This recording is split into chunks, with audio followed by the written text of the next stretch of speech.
You guys are still coming at me. Hold on, there's more. Hello. Happy Wednesday. My hair's a mess, but that's okay. This thing doesn't show it all, but that's all right. Hi, how's everybody doing? Tony, I got your text message in regards to unincorporated LA County. I have an attorney here that's a specialist in that area today. So I'm going to ask them and then I'll text you back as soon as I have a solid answer for you. Okay, Tony? I just saw you in here and thought I'd pipe in. I actually am supposed to meet with that attorney as soon as our webinar is done today. So let me make myself a note. Ask attorney regarding Tony's Larso issue. And I'm letting people in still. Sorry, you guys. And if you guys have questions, ask them. And I didn't bring my tripod. I forgot it. So I'm kind of got you balanced on this desk thing. Sorry. I got a funny story for you guys, but I'm waiting to see if Anna gets on. Oh, thank you. I got in a fight with a curling iron this morning. I won. Let me see if Anna's in here. You guys are so funny. So leave me, quit picking on me.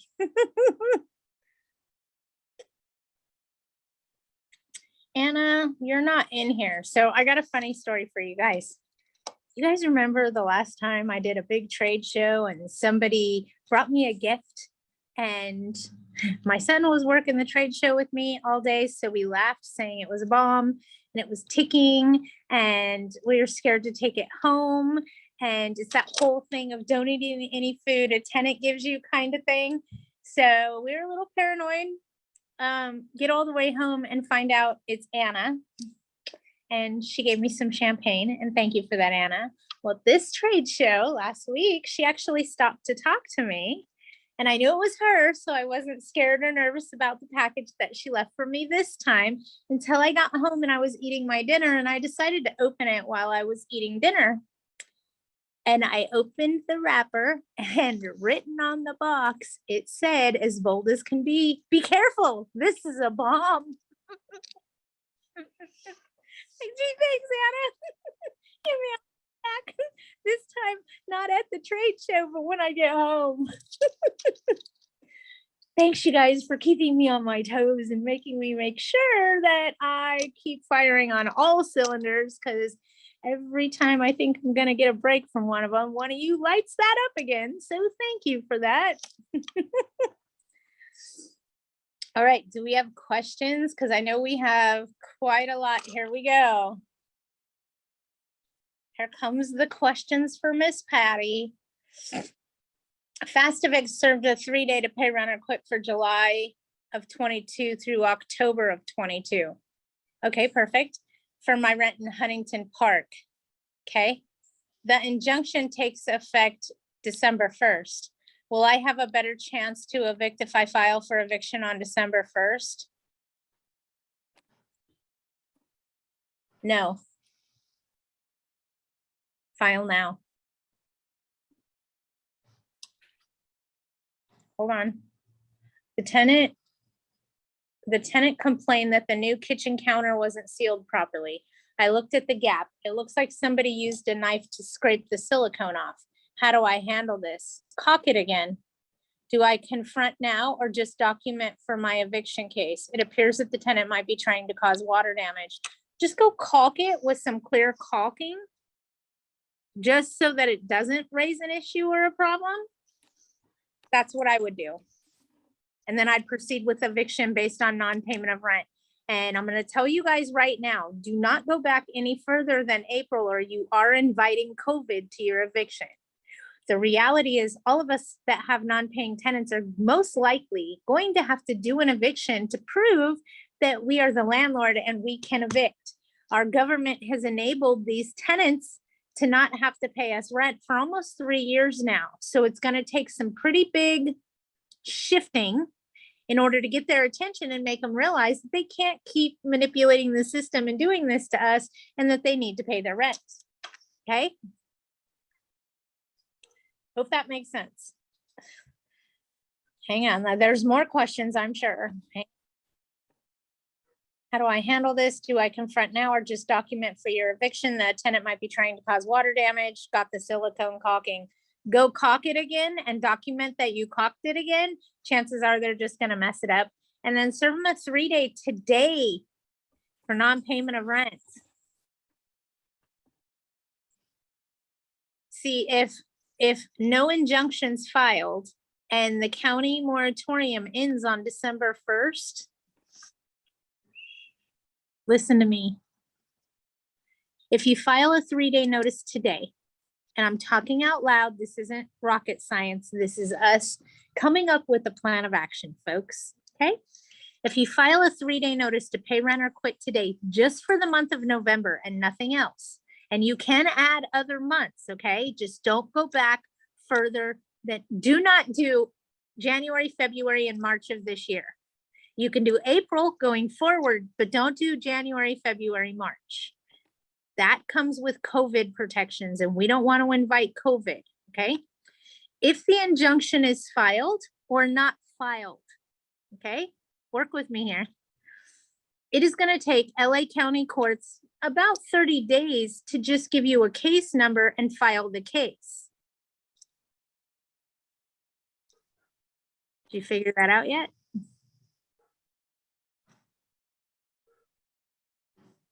Let me know when that clicks.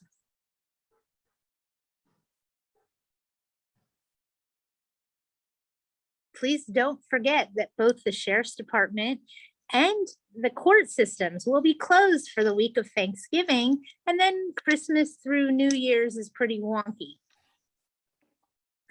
So wait a minute, if I serve a 3-day today, and then that means it would expire next week, and they don't pay me and I file eviction, that means by about the first part of December-ish, maybe about the 15th of December, I should have a case number and the case would be filed then after the moratorium ends.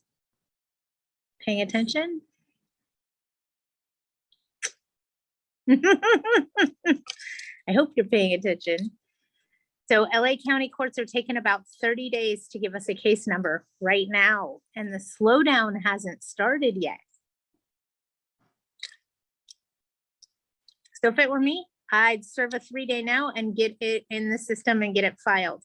If this goes through and the moratorium, no injunction is filed, then the protections ended on March 31st.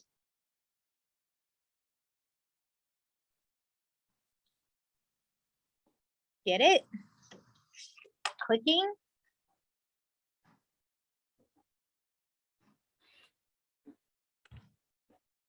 If they deem it as unconstitutional and remove it, then the COVID protections ended on March 31st.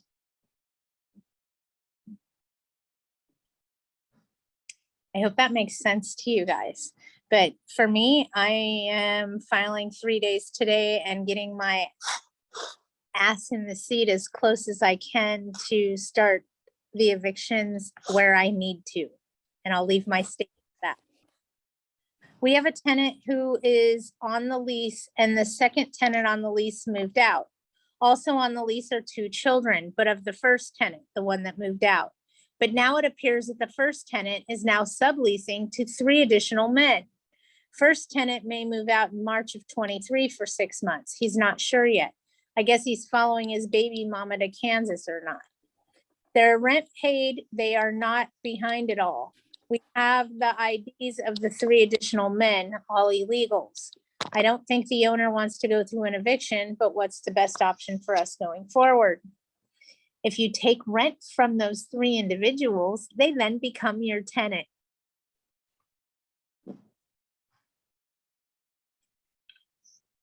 I got in a nice little argument with someone yesterday. I think it was yesterday. Because they said, I don't have a tenancy. I made a guest agreement. There is no guest agreement in California.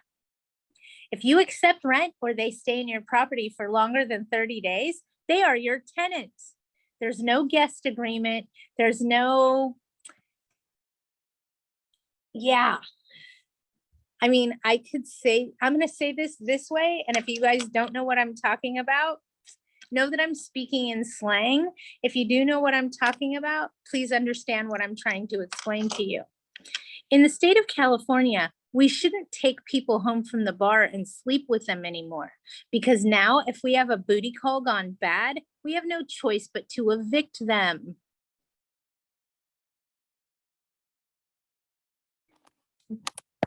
Make sense? It's easy for someone to claim a tenancy. Let me try this. Hey, Val, I know you're on here, so I'm picking on you. I know you're having trouble at home and Tammy's just being a real jerk to you lately. So why don't you come stay with me for a while? Just so everybody knows, I just created a tenancy to let her come and stay at my house. We didn't talk about rent monies. We didn't talk about how long she could stay. She's a tenant. Just like that. If they've been there longer than 30 days, okay, they're a tenant. They are not a guest. Simply said, they could be an unauthorized tenant, but there's no guest garbage. I hope all this clicks for you guys. Oh my God, no more booty calls. You got it. And if you do need a booty call, don't take them home. I'm just saying. We only receive a check from the first tenant, then they're unauthorized occupants. Start eviction against them, but you can't in LA County until December 1st for unauthorized pets, unauthorized occupants, or failure to allow entry. And that's only if the county doesn't file an injunction saying that their moratorium is unconstitutional. This problem is everywhere. Make our tenants sign house rules, which increase the extra body charge from 150 to 300. However, it's hard to prove how long and how many bodies. This is a season for farm workers and they come in droves. Yes, forget to say it, Larso anyway. So, right? Larso. Remember, you guys, Larso spread like cancer. It's now in 144 unincorporated cities within LA County are now governed by LARSO. Larso governs the unincorporated cities within the county. And you better have already registered your units. You had to do that by September 30th. So last month, folks, actually 2 months ago, it's November now, my bad. Anybody have anything that they want to talk about, chit chat about, yada, yada, yada? What you guys got for me today? Anybody gonna get inside my brain and make me work? Here comes Tony. Tony, I don't know if you heard me, but I'm meeting with the attorney as soon as we're done to talk about the thing you emailed me about. And that's what you're asking me about right now. Yes, you have to give a 10-day notice, including. No, you don't have to give a 10-day notice. That's bullshit. In Larso, though, there is an additional disclosure that you have to serve, but I don't know nothing about a 10-day notice unless your lease contract requires a 10-day notice. And even on covenants and conditions, that's a 3-day, not a 10-day. So it would have to do with your lease contract if it was a 10-day, and that's the only place it would have that.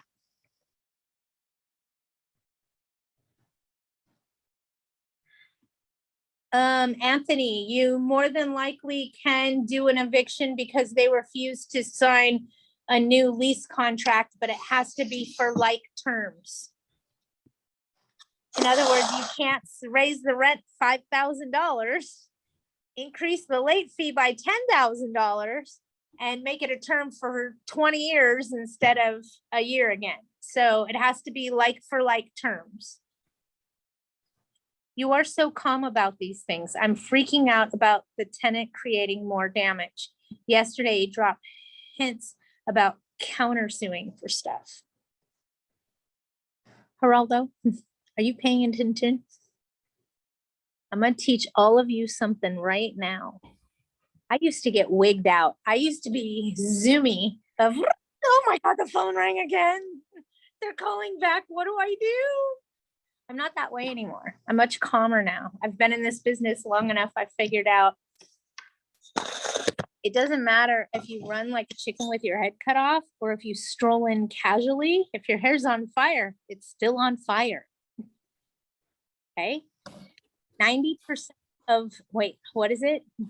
We cannot control 90% of what happens to us, but 90% of the time we can control how we react to it.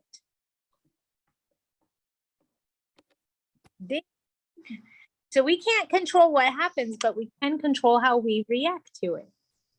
So yes, that would be me being extremely calm, and it can be extremely calm. I can be so calm, it's damn near scary. Okay.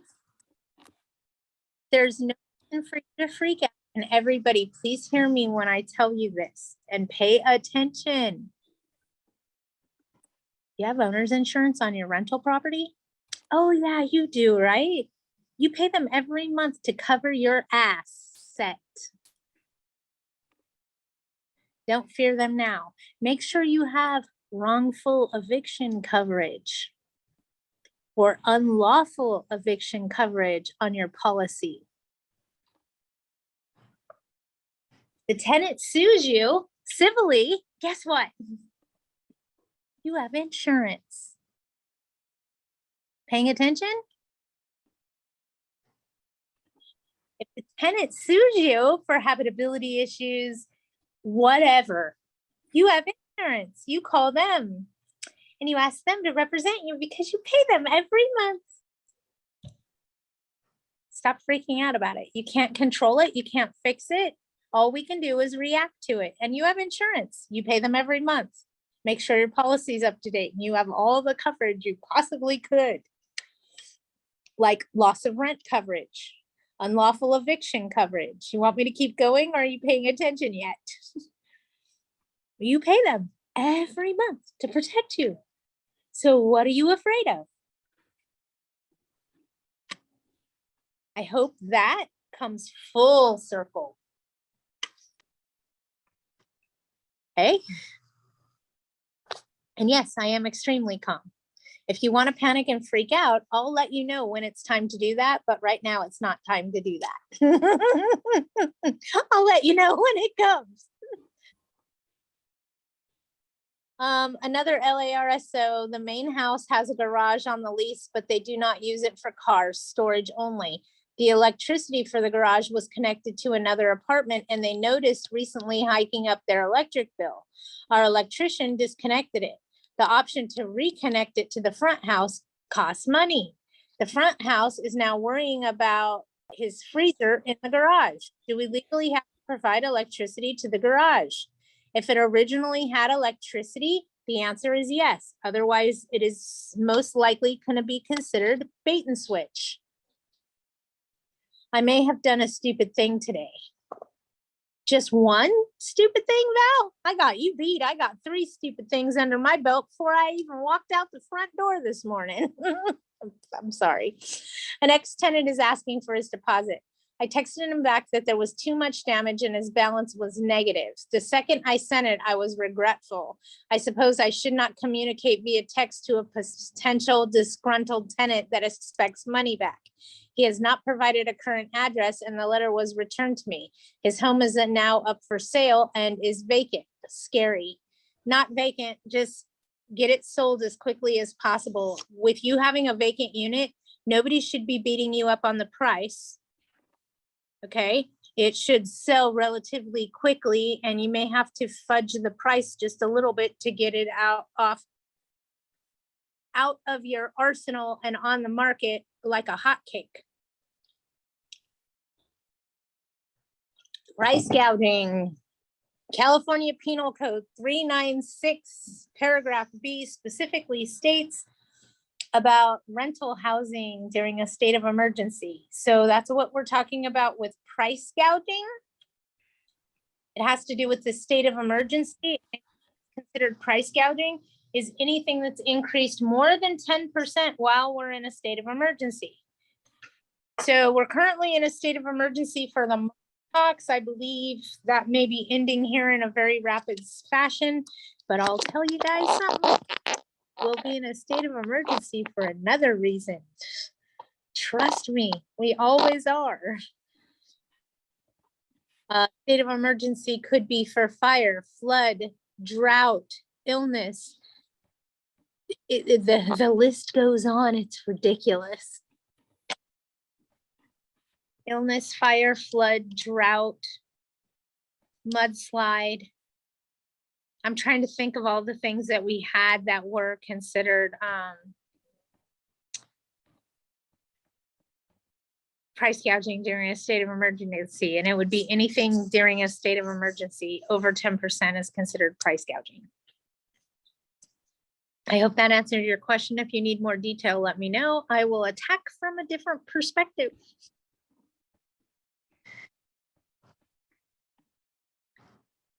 I'm trying to think if there's anything that I heard in the last week that I want to talk to you guys about. We talked about LA County's moratorium probably being eliminated come December 1st. They're not going to extend it. They can't extend it. Yes, they could file an injunction. They could do all this crap. But for what? COVID's gone. If they do it, it's going to make them look real stupid. I'm just saying. And you guys, I forgot my tripod today, so I know that my picture is moving around a bit. I'm sorry. What do you think about raising our rent the full 10% and offering free rental insurance coverage? You can't do that, Linda. I have never raised the rent that much. My rents are substantially under market value. Raise the rent 10%, but you cannot offer free rental insurance coverage. The state of California will not let you purchase a rental insurance policy for someone other than yourself. Otherwise, I would put life insurance on my ex-husband, and then I would invite somebody I didn't know that knew how to not shoot a gun and tell him to hold the target. I'm just saying, you can't purchase an insurance policy for somebody else in the state of California. It's not allowed. Otherwise, we would all be buying insurance policies, probably against Nancy Pelosi's family right now, wouldn't we? I was being funny, you guys, come on. Okay, let me go back. You guys are sending me lots of questions. Okay, here we go. I get that your market's substantially under market value. If you're in LA County, don't increase your rents until this moratorium goes away. It could be considered retaliatory. So just don't do it. Wait for this to go away. If it ends on December 1st, on December 2nd, do your 10% increase. And just do it 10%. Make that be the new normal for you, whatever the CPI is plus that 5%. Hi, Patty. We manage a commercial property in LA.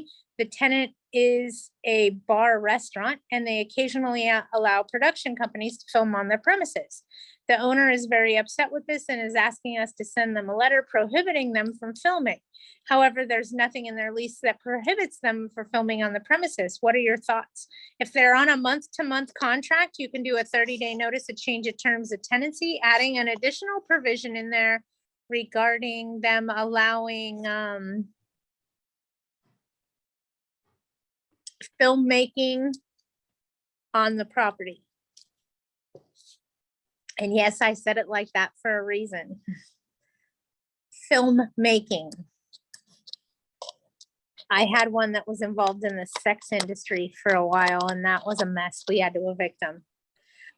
It's not in my lease, Patty, but the attorney at Block's office said they had to change it to a 10-day for whatever reason in May of 22. I was told yesterday that I need to continue with 10-day notices. Can you ask why on your end the zip code is 90022? I'll find out.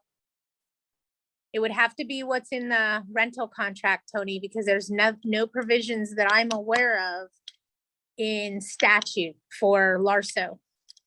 I need to give 2 notices, but I'm not sure of the days for the notice and what paperwork needs to be attached to it. So it won't be invalidated later. Thank you. There is additional disclosure that you have to provide when you're serving notice in LARSO for non-rent. LOL, thank you. I like the creative thinking. Mike Brennan says the injunction is a double-edged sword. Yep, it is. It may cause cities to implement rent control on December 1st. He said it would have been better if the injunction happened 4 months ago or 2 months from now. He wasn't sure. Okay, I get what Brennan's trying to say. And it could be a double-edged sword, but in all reality, and I know why he said it would have been happen if it happened 4 months ago or 2 months from now. What he means by that is, why file all this and open the floodgates to do evictions right when the courts and the sheriff shuts down for the holidays? It's frustrating. Just so you understand. Laughing out loud. Yes, Carl. Hilda. It's not a month-to-month lease. It's not a month-to-month lease, so we basically can't do anything. Correct. While they're in a term, you can't change the rules. That's why terms are so bad. They only the tenant. You guys, please remember that. For the last, I don't know, 20 years, we've always been putting on a 1-year term to start at hello. 1-year term at hello to start. So what we're finding and how I could explain it best to you is like this. Years ago, we used to have a problem with people moving into properties, staying 1 or 2 months and then moving out. So to combat that, we started putting them on terms for time. That's not a problem anymore. It's been a problem for decades. Most people that are moving into properties are staying there for years. So we need to not be afraid of a month-to-month contract anymore and realize that if we're governed by the TPA or statewide rent control, or how we know it is AB 1482, or now known as California Civil Code 1946.6. As simply as I could say it, now going forward, if they haven't lived there 12 months, we don't have to pay them relocation fees if we want to terminate tenancy. So why not put them on a month-to-month? And if we decide we don't like them and this isn't going to work out, we could give them a 30-day notice to terminate tenancy prior to them living there for 1 year. And then we don't have to pay relocation fees. Ding. Paying attention? If you don't want to start somebody on a contract, put them on a 3-month contract, put them on a 6-month contract. Steer away from those 1-year terms. They're only benefiting the tenant. We can't change the rules. We can't increase the rent. We can't. Put them on a month-to-month. Put them on a 3-month contract at hello. And then have it go to a month-to-month thereafter. Okay, when you're dealing with the statewide rent control, 1-year lease terms are a bad idea. You are automatically signing them up so that you have to pay them if you want them to leave. Let's rethink that, okay? I don't want to pay anybody anything if I don't have to. So a month-to-month contract at hello is going to put us in a much better position for changing the rules and negotiation tactics as we go on. Can we do for property under LARSO? No, LARSO requires a 1-year contract at hello and 1-year contract renewals, I believe. Everywhere else does not require a contract for term. So don't do it. Month to month, month to month, month to month. And it's hard to tell me that because this real estate broker has been doing 1-year contracts to start for over 2 decades and then doing lease renewals and having them sign up for another year. So that's embedded in my blonde brain. No more month to month. Hello. Hello, month to month. Hello, month to month. It puts you in a much better position. Okay, no joke. No joke. So you want to be on a month to month, not in a term contract. Term contracts used to provide us a service and do us justice when we had problems with tenants not staying for an entire year. That's not a problem now. Don't fear it. Put them on that month to month and stay there, okay? And if they're a jerk, give them a 30-day before they've lived there 12 months at month 11. I have no idea, Tony, what the decision was on items 32, 94, and 95. I meant to ask Dan and I forgot.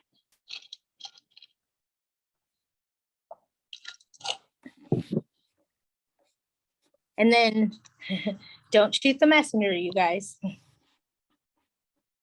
I noticed something in this industry. On January 1st, we always get a batch new laws for property management, okay?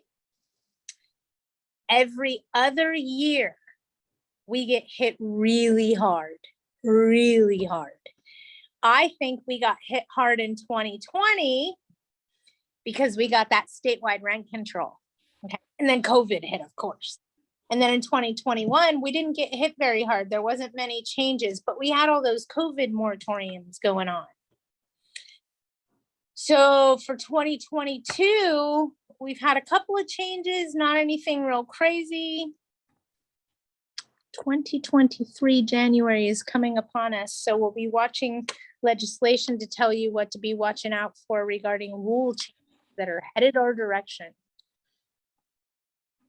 Seems like there must be something JP could do about the filming and that it wasn't in their lease. So why can't a 3-day notice be served? What about if he adds fees for filming or contacts the county to say they do not have permission to film? He can't add a fee for filming, Val, because they're in a term contract for time and it hasn't expired yet. So he can't change any rules and he can't add any rules unless they are mandated by law, meaning required by law. Example, bed bugs required by law. AB 1482 disclosures required by law. Lead-based paint required by law. Those are things that you have to do. If you, but the tenant is changing the rules. No, they're not. There was no rule about that in their contract. I don't mean to be so back and forth with you, Val, but dealing with what the rules are, you can't change them until that ends. Okay, until that term ends. Can't change them.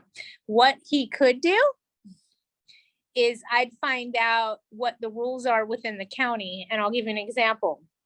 LA County has a motion picture coalition, blah, blah, blah, blah, blah, blah, blah. Okay, yeah. And if you're gonna film anything, you have to get a permit from the city and from their entity. So it depends on what city and what county it's in and what those restrictions are in their county or the city that controls you. So that's what you would have to do, is find out from the city and the county if what they're doing is legal. If it is legal, then you have to wait till the lease expires. If it's not legal, then they're in violation of a government order by the city or the county, and that's what helps protect you if it's not in your lease. I know that was this huge lesson. I hope that all made sense, and if it didn't, ask me again and we'll try it from a different perspective, because I'm getting pretty good at both sides of the fence. Please repeat the mandatory disclosures. Mandatory disclosures are disclosures that are required by law, mandated.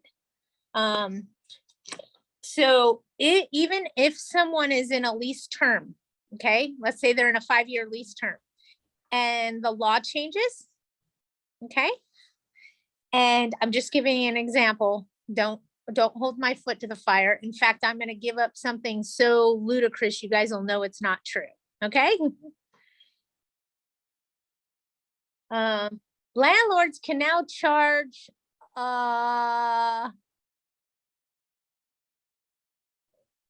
I can't even think of anything.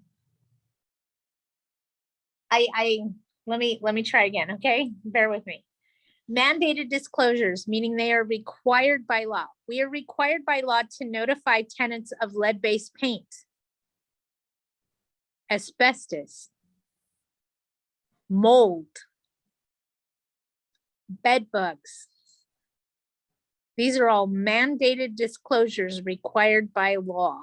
Also regarding statewide rent control, mandated disclosure required by law. We have to notify them. So if someone's in a term and we get new laws regarding mold, we are allowed to send them those disclosures and that notification, even though they're in a lease term, because it's mandated, meaning it is required by law that we tell the tenant these things. Bed bugs, mold, lead-based paint, asbestos. You guys paying attention? Statewide rent control. These are all mandated, meaning they are required by law. So even if they're in a lease term for 20 years, you can serve those disclosures while they're in the terms because the laws change. You have to notify them that the laws changed. Okay. Please repeat the mandatory disclosures. And those are all off the top of my head, you guys. Lead-based paint, bed bugs, and see, while I'm telling you this, I'm getting the alphabetical list in my brain talking about clothes drying racks and all but that's not mandated. So don't hold mold, lead-based paint, bed bugs, asbestos, rent control. I think that's it. Don't hold me to that, okay? And yes, I even had to close my eyes to think about that. Please let us know when they will be filming. We will give out free hot dogs to the homeless.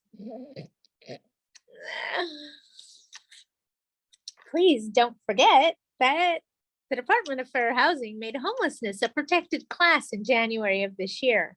And my thinking behind that is because landlords in the state of California are going to make half the state homeless within the next 6 months. No joke.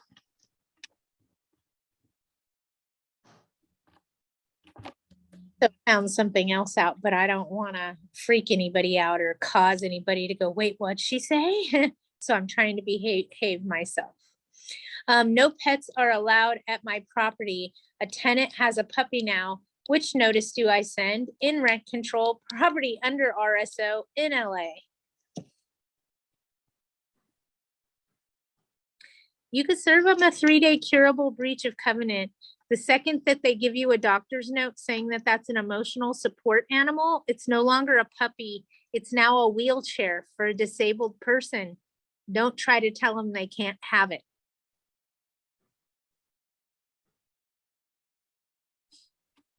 Paying attention? Hope that clicked. And Tony, I'm sorry, I got your questions about Larso. I'm gonna ask the attorney. I have a meeting with him after this and then I'll text you back. I got those the other day. I'm sorry, been a little busy, just a little bit, just a little bit busy.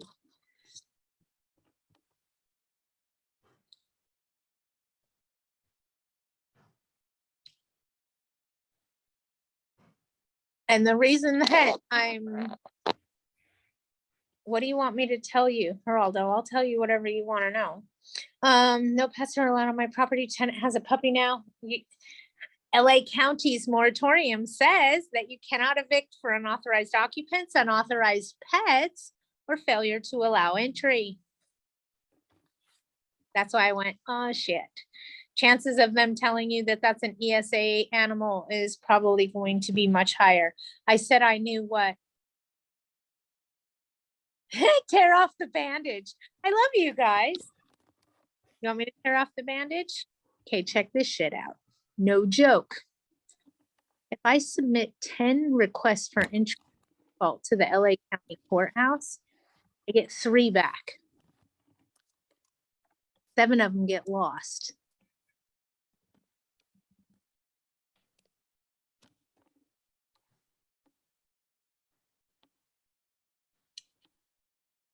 Do I think that our judicial system is trying to stall landlords from doing lockouts? Do I think the judicial system's being bribed to try to slow down us from doing lockouts because we're increasing the homeless population? Can I prove it? Am I gonna try?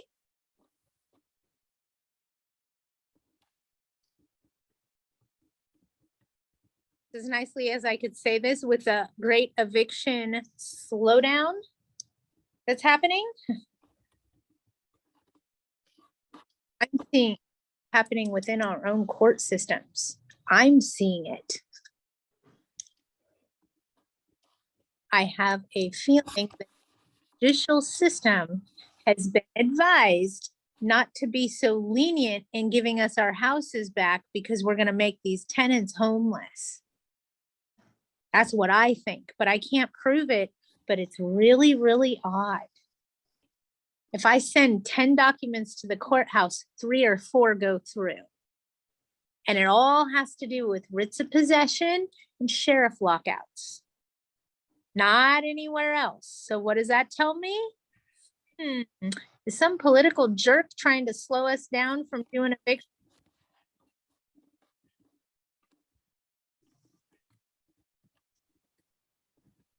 Yeah, again, I don't want to piss you guys off. I'm not trying to poke a bear in the eye. I just want to tell you what I'm seeing, what's going on. Trends in the industry.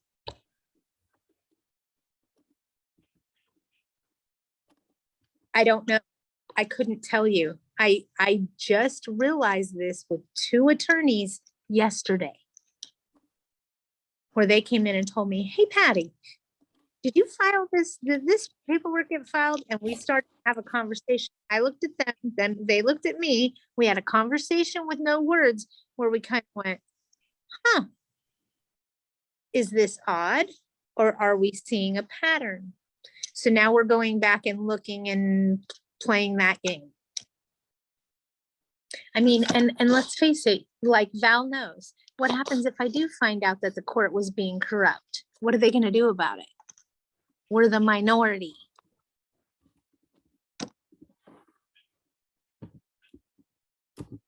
At least I'm telling you guys what you're up against. You're not shooting in the dark, so to speak. I know who the jerk is that would stop us, but it makes sense why fair housing made homelessness a protected class in the beginning of this year.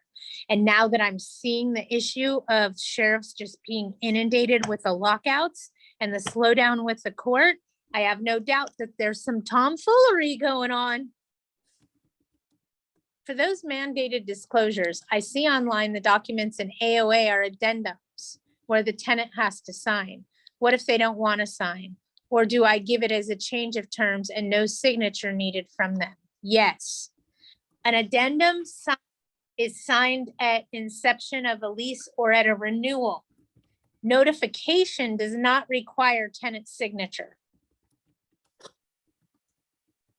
So you can notify them about bed bugs, notify them about lead-based paint, notify them about the mandated disclosures. You cannot force them to sign. No signatures needed. Yep, as a change of terms of tenancy. Yep, spot on. My understanding is that if we don't give these as required by law, then they can challenge and delay the eviction process. Exactly. So let me give you an example really quick, Tony. Let's say that we never gave our tenant bed bug notification, okay? And all of a sudden they have bed bugs. Oh, shit. How do you enforce the rules if you never told them what the rules are? So there's 5 laws in regards to bed bugs, and one of them says that a tenant must facilitate their property. I'm sorry. A tenant must willingly make their property open for bed bug inspections, detection, and extermination. There's 3 things: detection, extermination, There's something else. There's three things. I had it and then I lost it. If somebody picked up what I said, please help me rewind and throw that back out there, because Blondie here had a moment. Elimination. Eradication. Gonna eradicate them, okay? We're gonna unalive those bed bugs. But it's really hard for you to implement the rules against a tenant if you never told them what the rules are. So a lot of times we do an addendum or a notification, because an addendum needs to be signed, a notification does not. So you can give lead-based paint notification, bedbug notification. Remember, an addendum needs to be signed, but notification does not. So with that being said, you can still notify them, but I always notify a tenant of what their rights are regarding bed bugs. And why don't we start talking about bed bugs? Ah! Sorry. Don't start scratching, Patty. Don't start scratching, Patty. You're okay. There's no bugs on you. Don't start scratching, Patty. Sorry. It happens. I get the straight full-on heebie-jeebies when I'm teaching on stage and people laugh at me and I can't help it. It's like, sorry. So you can give them disclosures, anything that you're not forcing them to sign. So an addendum needs to be signed by both parties. Notification does not. Paying attention? So you could give bedbug notification, lead-based paint notification, AB 1482 notification. Those don't signed, they're addendums. And I definitely talk to your legal counsel about the best way to approach that. Mandated disclosures. Okay, we just talked about that. Yeah, if they weren't notified, and I just explained, like, how do you tell them what the rules are about bed bugs? How do you enforce the rules regarding bed bugs if you never told them what the rules are? So they must facilitate their property to provide detection, extermination, eradication, whatever. And if they don't, then they could be evicted. If they don't open the door and comply with the exterminator and get their unit ready the way they told them to, they could be evicted. So you got to tell them what those rules are before you just start chopping off their heads, you know? Can't just go chop off people's heads. You got to tell them what the rules are first. Then you can chop their head off. Since I put the house up for sale, I must add a vacancy policy to my insurance. Oh, yeah. Oh, it's bad. Yeah. I'd try to get that thing sold as quickly as possible because that vacancy policy, it bites, man. I almost had to pay for one-on-one of mine. And at the time we were dealing with a lot of squatter issues in the area, it was high traffic. It cost me more than double the insurance and another mortgage payment on top of it. It was insane. The city of Long Beach now has a homelessness court, and Torrance will be having one soon. Not sure about all the details, but the protected class are recognized in court. Homelessness is a protected class in the state of California. That happened on January 1st of 2022, this year.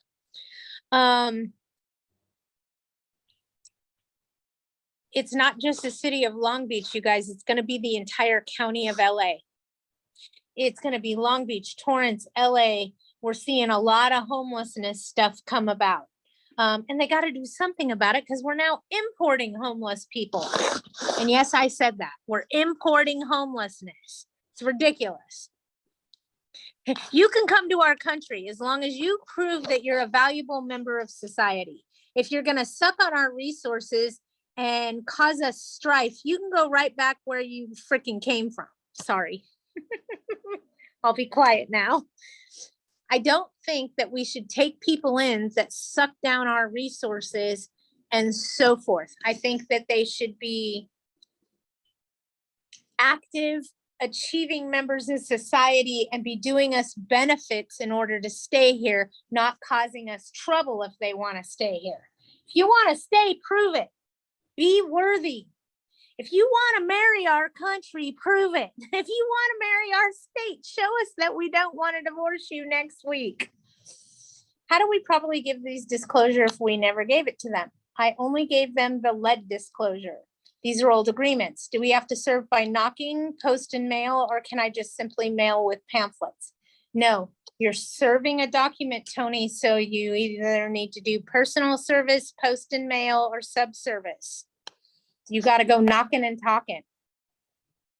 Do I need to notify the DCBA? No, DCABA, you need to have them in as little of your business as possible because they're identical to RSO. In fact, DCBA is RSO.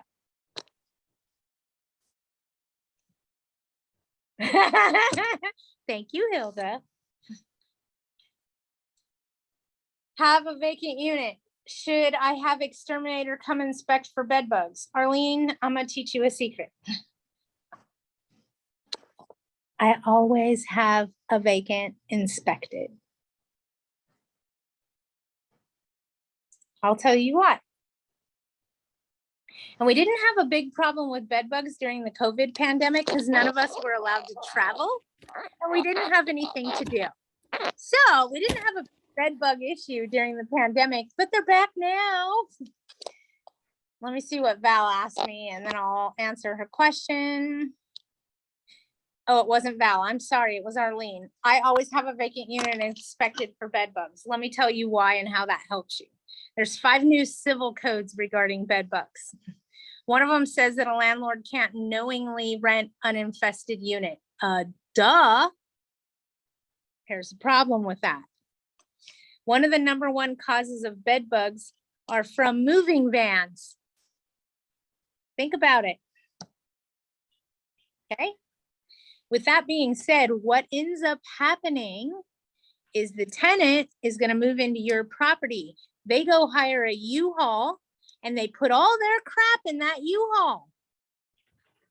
And then they move it into your property. They got bed bugs in the U-Haul. So they didn't have them where they lived. And now they have them in your house and they're blaming you, but they got them from the U-Haul. So it's your job as the landlord to educate them before they move on what to watch out for. So what I tell them is bed bugs have been around for decades. Good night, sleep tight, don't let the bed bugs bite. And if they do, hit them with the shoe and say they can't sleep with you. I mean, come on, you guys. We've had this going on for decades, okay? But I always try to educate. Do you tell the new tenant that it's been inspected? Absolutely. But here's where I use that report to help me. Okay. And this is where you need to pay attention. At one point, I had a property that I had the entire property and it was a multifamily dwelling. I had every single unit. The reason why I did that was simple. If you have a report, I'm going to get a piece of paper, but my little app isn't going to show it. See, won't show the paper. So weird.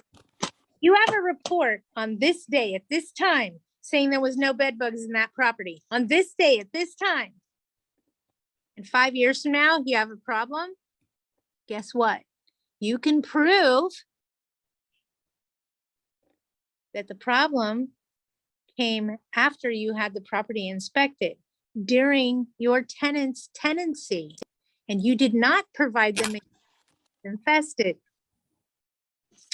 So I use those bed bug inspections, not necessarily for what's happening right now, but as an insurance policy for what may happen in the future. I hope that makes sense to you. Yeah, it did to Nicholas because I got the nice. Okay. So if I had a unit inspected 3 years ago and one tenant has lived there for that entire 3 years, and all of a sudden they have bed bugs, I have the legal documentation that I can put that charge for eradicating the bed bugs back on the tenant because they brought them in. I don't know if you guys know, but sometimes for bed bug extermination, you have no choice but to do something very similar to treating for termites. If they're really bad, you have to have the unit tested. And it's the same process that they use for termites. I had a lady that it was bad, and she was a bad tenant, okay? Okay. When we got to court, she put on a priest collar and started bleep, bleep, bleep, bleep, bleep, bleep, bleep, bleep, bleep. She was a nightmare. I ended up evicting her and then suing her for the fumigation expenses and winning all of it. It was great. So you do have some capabilities of charging back to the tenant and things of that nature. But with bed bugs, there's very important rules, 5 new civil codes. Is there anything that the tenant can do to prevent it? They're coming from DC. Is there anything the tenant can do to prevent bed bugs? Yes. Don't buy used furniture and hotels, motels, used furniture, new furniture, airlines. These are all places that bed bugs are, you guys. And you guys could pick them up. You want to know the #1 place to get bed bugs? You guys all want to know? Because I'm about to tell you. And then you're going to hate me. Where's the most common place to currently get a bed bug infestation? Does anyone know? Your car? Nope. And nope. And nope. When I say this, you guys will all hate me. Airlines. You ready? A movie theater. You're welcome. Right? Nobody's going to the movie this Thanksgiving holiday. Patty just ruined it. Ruined it. Think about it. You go sit down in a movie theater. What's the first thing you do? You sit there for 2 hours. If the person before you had bed bugs, guess what? Now they're on you. They're called the hitchhiking bug for a reason. They go wherever they want to. Okay? But movie theaters is one of the most common places to get them.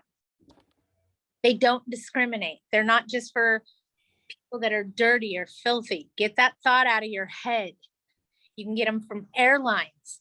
You can get them from movie theaters, new furniture, used furniture. Okay? They're everywhere. They don't discriminate. And then people ask me all the time, why do we have such a problem with them? Well, let me go back in history here and just tell you. Because we were using a chemical called DEET to kill them, DEET. We now found out that DEET kills us. Oh, there's a concept. So while we stopped using DEET to kill bed bugs, the bed bugs ran rampant while we were trying to figure out another way to combat them. And that's where we are today. They are affected by heat. And I could tell you guys something that an exterminator taught me that worked forever. And I highly recommend and suggest it. You guys know a lint roller? You know, you put it on your shirt and lint roll to pull all them blonde hairs off, because I shed like a dog. A lint roller used on the bottom of your shoes and across the bottom of your pant legs will pull out cockroach eggs and bed bug eggs and bugs, so that you don't track those items into your car or into your own home. I have a pair of shoes called yuck shoes. They're to go in yucky houses. They stay in my car in a trash bag in the desert with the windows rolled up where the heat inside the car gets well over 120 degrees. I have all kinds of things. I keep rubbing alcohol in my car, paper towels. Been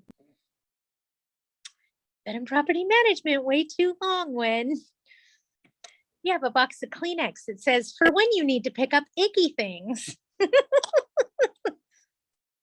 I know I'm bad. Right? Movie theaters are the #1. Yep. All right. Do you have companies that you may recommend for inspecting for bed bugs? Yes, any exterminating company can do it, but you need to make sure that they're bed bug certified. Because only a bed bug certified exterminator can identify and eradicate the issue. So it depends on where you're at. I use a lot of a place called Access Exterminator. They cover some areas in the high desert. They're in the LA area, Orange County area. Access Exterminator's been around forever and they're awesome. Yeah. And I was always afraid that I was going to bring bed bugs home from work, you know? And I asked my broker one day, I said, because I'm gonna try not to talk about them too much because I'm gonna start getting the heebie-jeebies and then you guys are all gonna laugh at me. And it's bad when I'm doing this on stage. I don't want bed bugs. Get away from me. It freaks me out like head lice, you know, just go. Yes, I do have total panic attacks on stage when I'm talking about them because they give me the heebie-jeebies. That's why you don't go to the movies. Terminex, yeah, Access, just make sure that they're bed bug certified. That's important. Tony, now to protect myself from habitability issues before a tenant moves in, I pay an exterminator to inspect and give me a report stating that there's no entry ports or any infestations. No, Tony, specifically have them inspect for bed bugs. Because if they bring them in 5 years later and you go after the tenant, then they're responsible for the expenses to eradicate them. They brought them in. We can prove it. Yep. Here's the reality. You can either have your unit completely inspected prior to moving in, have everything checked, the water heater, the dishwasher, the everything. But you should be doing that on your move-in inspection. And if something's not working, you're just going to call a workman and have it repaired. So you do you best, but everybody has a different way of making it work and you got to do what works for you. As long as you don't have habitability issues, I got you. Yeah, add a bed bug inspection when they're inspecting. Because if they say there's no bed bugs there, and then 2 years from now, no, screw that. 2 weeks from now, when a new tenant moves in and they put their stuff in that U-Haul that has bed bugs already in it, and then big bed bugs into your unit, you can prove that it wasn't that way before they moved in and that they most likely got them from the U-Haul. And I beg you guys, educate your tenants. They're all going to hire a U-Haul and a moving van. If you don't want bed bugs in your unit, you better start talking to them about what they are, how to identify them. And an easy way for them to check a U-Haul, no joke, you guys, is take that lint roller that I talked about. And instead of rolling the bottom of your pant legs, go roll the bottom of the U-Haul and then look at it. If it's got bugs and creepy crawlies on it, don't take that off and put it in your purse, okay? I'm not telling you it's okay to litter, but don't put that in your purse or your pocket. Burn it. I'm just kidding. All right, does anybody have anything else? I got a new article coming out, just so you guys know. It'll be everywhere, I'm sure. It's called, you guys will love this, the last 10 minutes, 10 hours, 10 days, 10 weeks, 10 months, and 10 years in rental housing and what we've missed.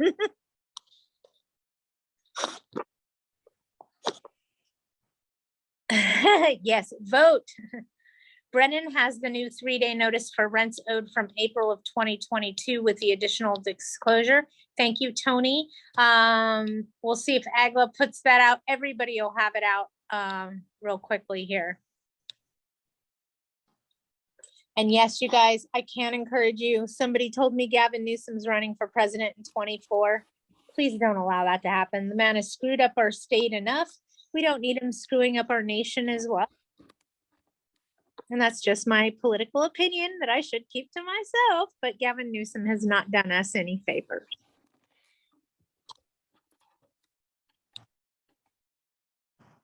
Yep.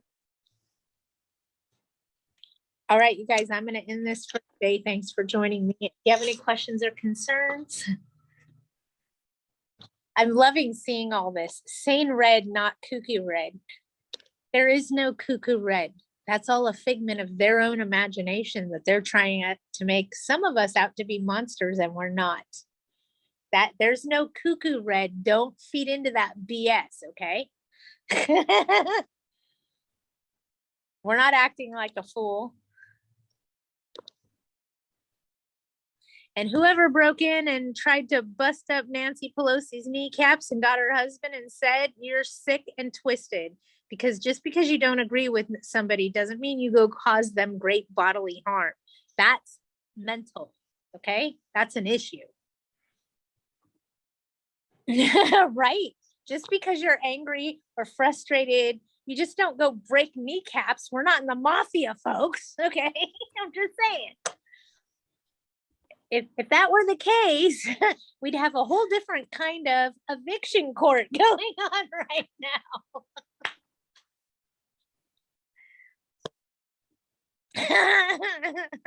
Hilda, you're bad. All right, you guys, have a great week. If you need me, you know how to find me. And thank you for everything, you guys. I appreciate all of you. Have a great week. Bye-bye. Hilda knows she's our kind of people, Val. All right, you guys. Bye, everybody. Have a good week. You know how to find me if you need me.